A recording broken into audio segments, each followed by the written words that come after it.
let's talk about the real reason why these billionaires are building bunkers. I think the real reason is because they realize that something's coming. They know something that we don't know.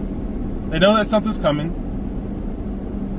And they may not have all the details, but they realize that there's going to be some type of conflict between the elites and everybody else. You can't have a situation where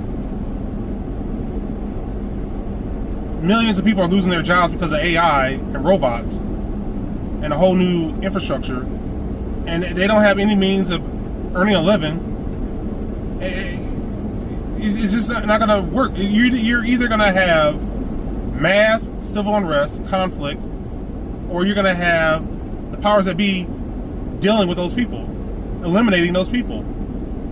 First eliminate their jobs, then eliminate them. Because we're seeing an infrastructure being built up that's designed for an economy without a lot of people.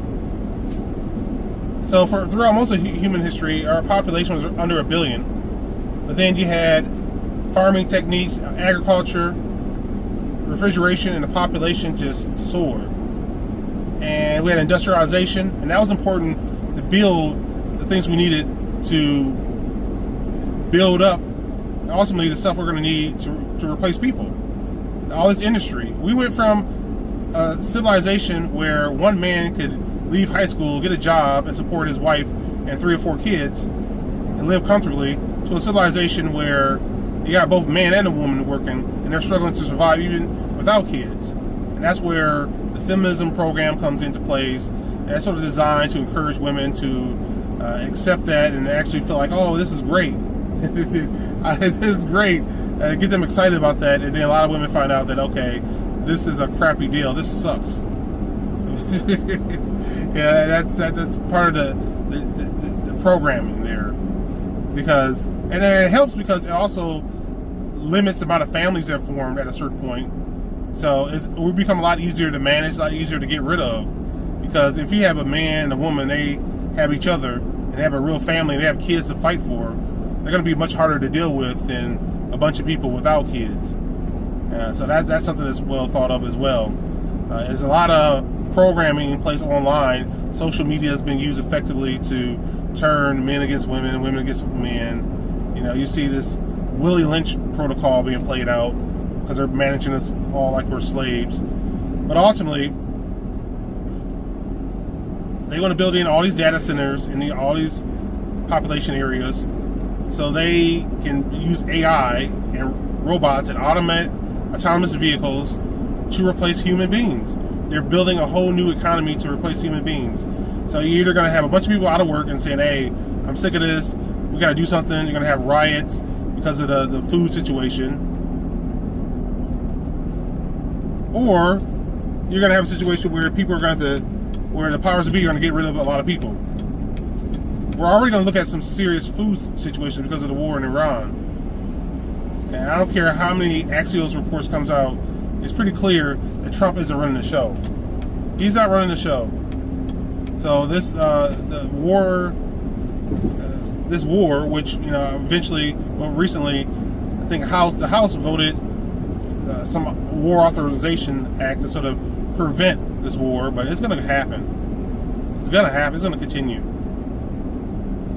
They just say that, oh, this is a whole new war when things really heat up again. It's another emergency. This is going to be the Strait of Hormuz is going to use to create a famine. The war is going to continue, and you're going to see not only famine as far as food, you're going to see energy crises. You're going to see.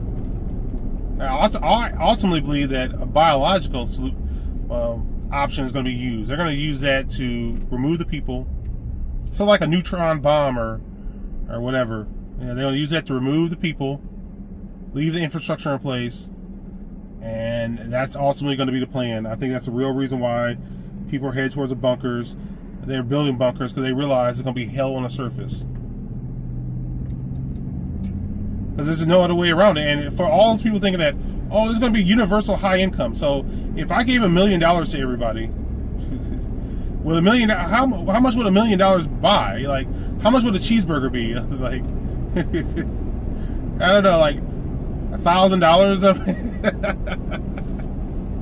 of universal high income. That doesn't make any sense. So you mean to tell me they're willing to lay off all these people because of AI, but somehow they're gonna be generous enough to pay more in taxes? These corporations are gonna be generous enough to pay more in taxes to keep you alive, to keep you comfortable without working? I mean, what type of sense does that make? It doesn't make any sense at all. That makes no sense. Like, what are you talking about? And the corporations, they do control a lot of these politicians through donors and lobbyists.